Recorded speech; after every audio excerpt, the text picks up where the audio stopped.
How's everybody doing? Great. Well, welcome to the 6th annual Ignite Tampa Bay. Thank you all so much for coming. We really appreciate it. The event is completely sold out. We actually oversold by 20 tickets. So I think we were able to accommodate a few people out front because one of our awesome sponsors, Joey Redner, had his company bought not too long ago. And they're doing mandatory inventory tonight, which kind of sucks. That's what happens when you're no longer your own boss. So I'm Joy Randels. I'm the co-chair. This is my other co-chair. Hi, I'm Taylor Wallace. Thanks for having me. So we want to welcome you here tonight. This event could never be possible if it weren't for all of the amazing people who help us. We have Ken Evans and Nakia Ray, who actually helped us put this event together. For those of you who don't know, the event is put on by Technova Florida, which is a 501c3 nonprofit, and we also put on Bar Camp Tampa Bay, which will be held October 1st this year at USF. So it's 100% volunteer run. And we take no money, none of the volunteers. We do this because we love the community. So we couldn't do it without the sponsors who are here tonight. So a huge shout out to our premier sponsor this year, Greg Ross Monroe and the guys from Source Toad.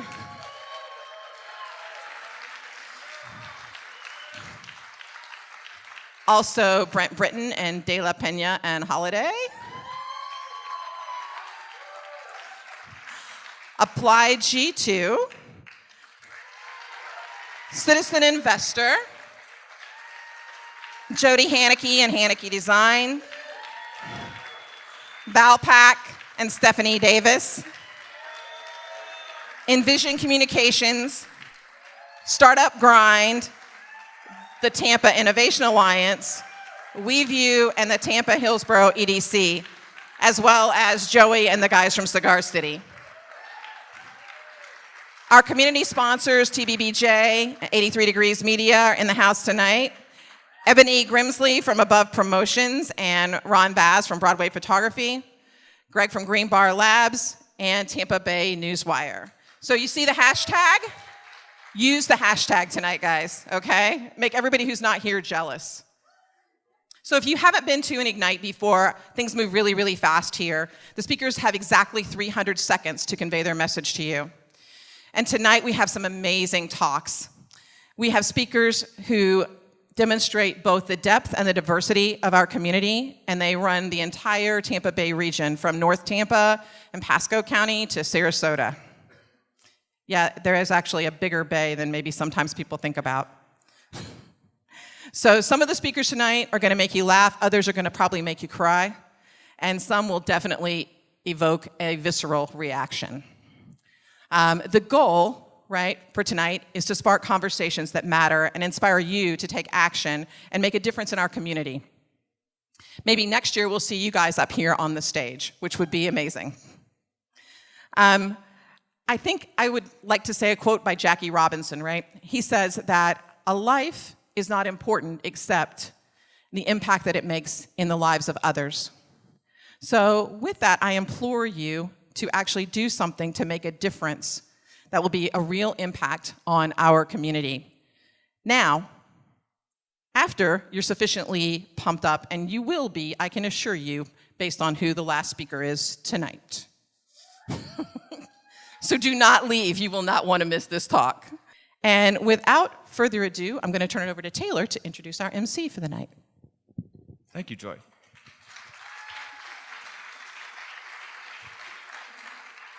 So, Salvador Dali once said that painting is an infinitely minute part of my personality. Introducing Nathan Schwagler with a list of credentials would really be to touch on an infinitely minute piece of who he is as a person and what he's done for Tampa Bay. To put it simply, he's an insanely curious man, and he focuses his passion on promoting an innovation around entrepreneurship and creativity. As the co-director of the Dali Museum Innovation Labs, he serves as the lead program designer and executive facilitator. There, he works on distinct corporate education courses around creativity and innovation. In addition to expert-level facilitation skills across a portfolio of creative problem-solving methodologies, Nathan's also a certified practitioner of Lego serious play, so that means he's a pro with the Legos, which is pretty awesome. As a consultant, he's supported more than 100 corporations and organizations and thousands of innovators. Before his work with the Dali Museum, he was the first creative in residence at USF St. Pete, where he taught creativity, innovation, and new venture creation. He's been published in numerous journals. I hear he has a book in the works that I'm excited to read. And ladies and gentlemen, can we give a warm round of applause for the man behind the fabulous mustache in St. Pete, Nathan Schwagler.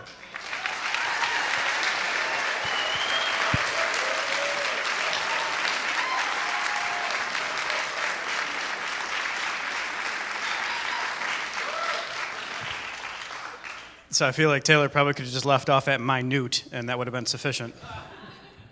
This goes much better if you laugh at the jokes. Thank you. So I'm really, really humbled to be able to MC FetishCon 2016 here at Ybor.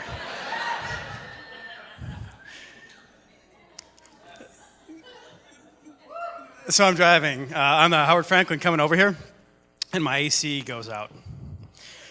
So like, I don't know, 90-something in the car. I'm like, oh man, I got the poor kid in the back seat. Hi, Josh.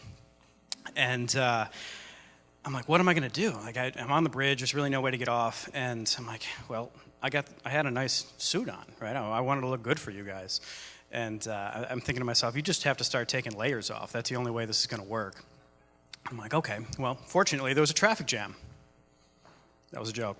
Unfortunately, not funny in the minute, though, because now I have the good fortune to be stopped and to be able to remove layers. But at the same time, this makes it really awkward if you're adjacent to me in a vehicle, right? Like, kid in the back seat, dude's taking his clothes off, like, I'm next to him, what's going on here, right? So I get the layers off, traffic starts moving a little bit, basically just down to the pants, and I'll let you wrestle with that visual a little bit. And it starts raining.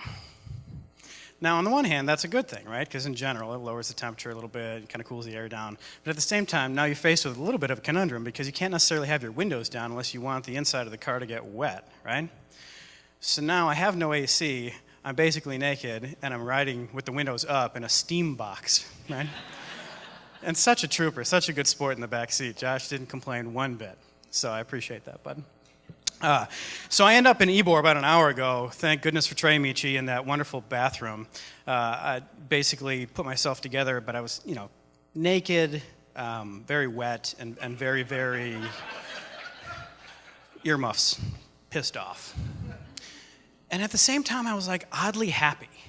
And I remember like checking in with myself, thinking like, why are you happy right now? There's like 1,000,001 reasons why you should be furious, right? Public transit, the weather, all these things. Like, so many things could have been better here. And I'm like, well, you get to go see everybody at Ignite.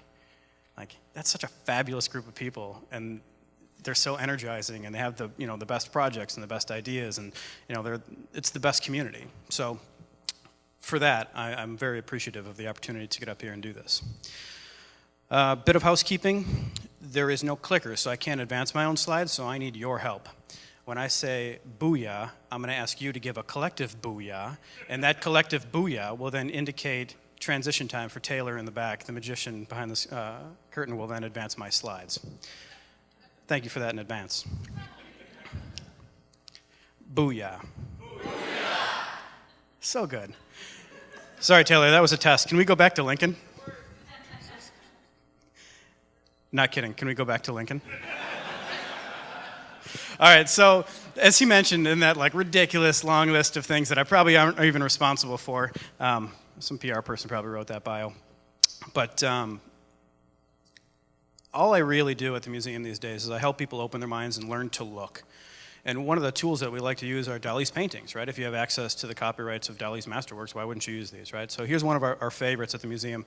It's called Gala Contemplating the Mediterranean Sea, which at 20 meters becomes a portrait of Abraham Lincoln, homage to Rothko. He painted it in '76, and it was inspired by a Scientific American article about some researchers had suggested that it took 121 pixels for a brain to recognize a human face. So Dolly put it to the test. He was an action-oriented artist, and he said, I'm going to prove it. So this was his attempt at doing that. So you notice he's got Gala, his wife, sort of looking out over the Mediterranean, sporting her finest wares. In the top left-hand corner, you might see what looks, some people suggest, hey, it's an exit wound of a bullet. Lincoln wasn't shot there, but, maybe. Other people see, if you get real close, you can see what looks like a crucifix, sort of a top-down version of that. If you look real close and you're at the museum, you'll notice this square is actually the front cover of that Scientific American magazine article that Dolly cut out and then pasted on the canvas. We have the original there. It's fantastic. But now I'll encourage you to get out your phone. Take out your mobile if you've got it. Open up the camera app and hold it up over this image.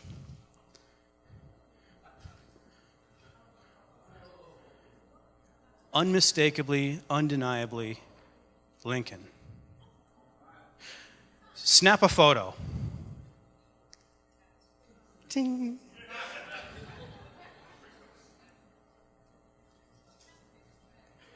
Now, I'll encourage you to put this online now, and here's why. I want you to tag it Ignite TPA. Ignite TPA, because the community's here, but the community's also not here. Tampa Bay is a huge area, and there's a lot of people who would have loved to have been here who just couldn't make it. So tweet out the insights that you get from the presentations tonight. There's a ton of smart people in the house, and they're going to give great presentations. Share.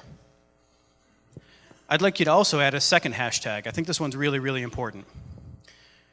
TPA, the number 2, SF. Yeah. Ow, ow! Right? So if you don't know, it is the public clarion call. It's the request for a direct flight from Tampa to San Francisco. If you've experienced the pain of traveling cross-country and not being able to fly direct from Tampa to San Francisco, and you've experienced the negative outcomes and the business-related waste, you understand that it's very important to get that flight. So I thought it would be interesting if 410 people, I think that's the head count here, all tweeted at that hashtag at the same time. Will it do it? Who knows? Can it hurt? No. Say it again. TPA, the number 2, SF. TPA, the number 2, SF. Thank you so much. Booyah. All right, so what do you think of my wheelbarrow? What do you notice? Wheel's in the wrong place, right?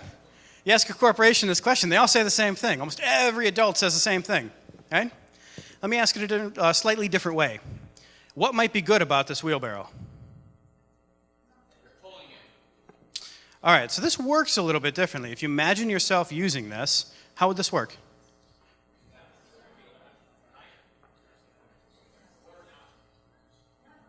Right? So if the wheel's closer to you, center of gravity's closer to you, you actually push down on these handles to push the load. You're not lifting up. You got to push down. Right?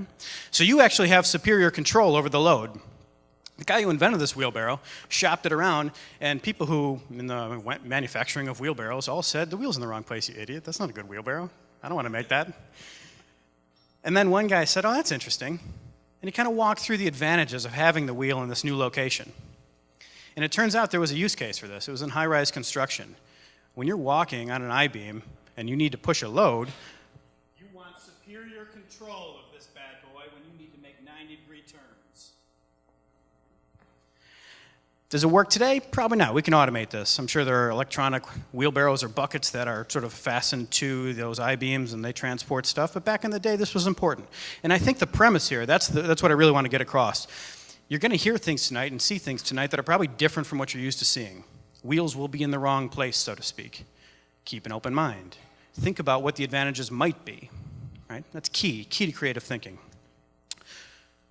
Booyah. All right, so I want you to imagine, I want you to go on a little guided imagery, real quick one. I want you to close your eyes, and I want you to have a multi-sensory experience.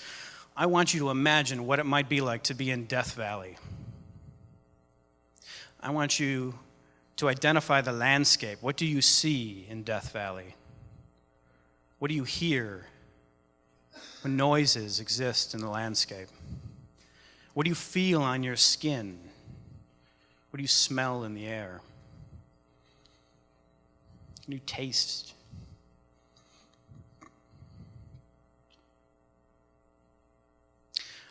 And I'll welcome you back to the fabulous Ybor Club. You open your eyes, give me a booyah. Booyah! And I'd be curious to know if your Death Valley looks anything like mine. Once every 10 years or so, there's this fun thing called the super bloom. It rains in Death Valley. And if it rains in Death Valley, this can happen. Everyone thinks of Death Valley as this hot, dry, arid, desolate place full of death and sort of void of life, when it's the opposite. It's this fantastic, amazing bed of flowers just waiting to happen if the right conditions were there. I feel that in this room. That's what this community is. It's this wonderful possibility of what's next. It's just on the edge of happening, right? So I'll encourage you as we go through tonight, learn to look in new ways like you did with Lincoln. Think about what might be interesting about ideas that look and feel different to you like you did with the wheelbarrow. Think about what might be like we did with Death Valley.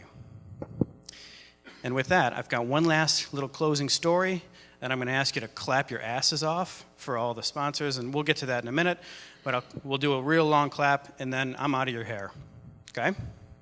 Booyah. So that's Josh. This is Christmas, a couple years ago. And this kid was in love with Thomas the Tank Engine, like in love, Thomas the Tank Engine. If you've got kids or you know of any children, they probably once loved Thomas the Tank Engine too. And I didn't have particularly much money that year. I don't generally have much money at all. But anyways, a friend of mine was doing some, after-school care for other children, and came across this used box of Thomas the Tank Engine trains. Wanted Josh to have them. It was like such an amazing gift at the right point in time, right? So Josh is going to get this bag of Thomas the Tank Engine trains for Christmas, and I'm thinking he'll be like over the moon excited at this, right? So he wakes up on Christmas. You woke up on Christmas. You came walking out, and you were sick. Poor kid had a fever, he had a cold, like he just wasn't feeling it, right? So he opens up this bag of trains and he's just not feeling it. It's like it didn't light him up like I thought it was going to. And I'm like, oh man, like this kind of sucks. Like, all right, I guess we'll make some coffee or whatever, get on with it, So I started making some coffee. And he comes up to me and he's like, hey, look, Dad, there's a lion in the bag. I'm like, huh.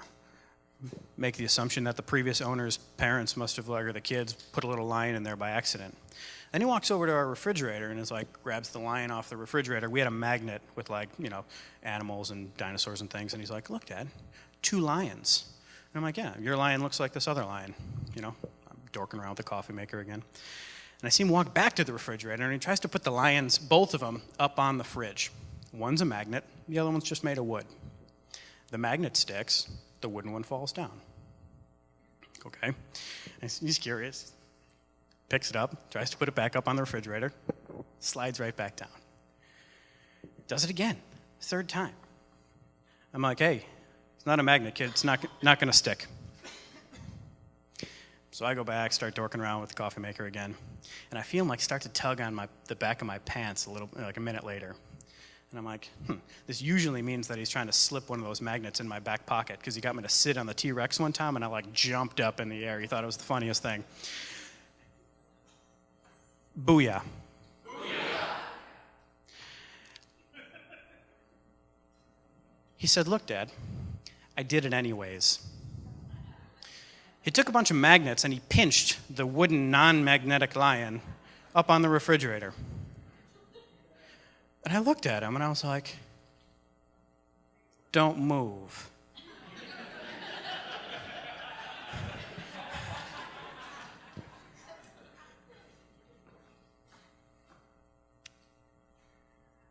And I said, I never want to forget this minute.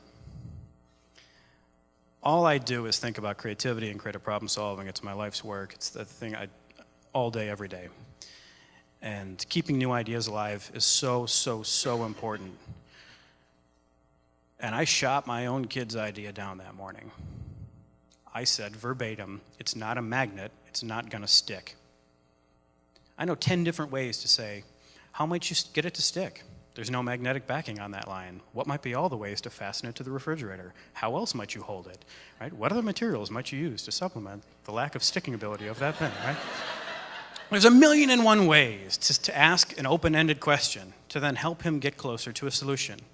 But I was an ass that day and that minute, and I said, it's not a magnet, it's not going to stick. And I never wanted to forget that. And the moral of the story is, what I want you to think about, and the thing I want to leave is that regardless of your level of subject matter expertise, how well you are received in your industry, all of the wonderful things, it's really, really easy to forget sometimes that new things can happen too. So critical to keep an open mind about that. So with that, I would like to, you've got a message. I want you to clap this much for the Cuban Club for hosting us at this wonderful venue.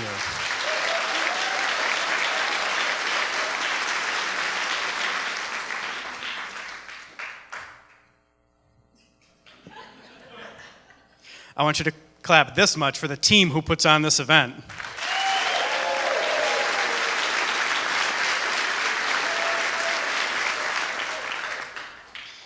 I would like you to clap. Oh, now take a good hard look at these banners. Take a look at, they're the reason, this is the reason why it can happen, right? Think about maybe doing business with these people in the next year. And if they don't renew their sponsorship, don't do business with them next year. I'm just kidding. Source toad for life.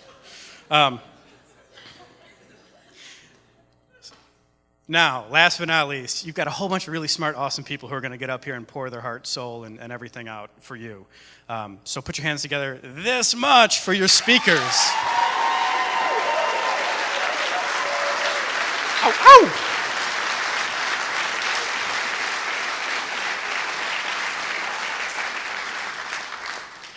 Have a wonderful evening.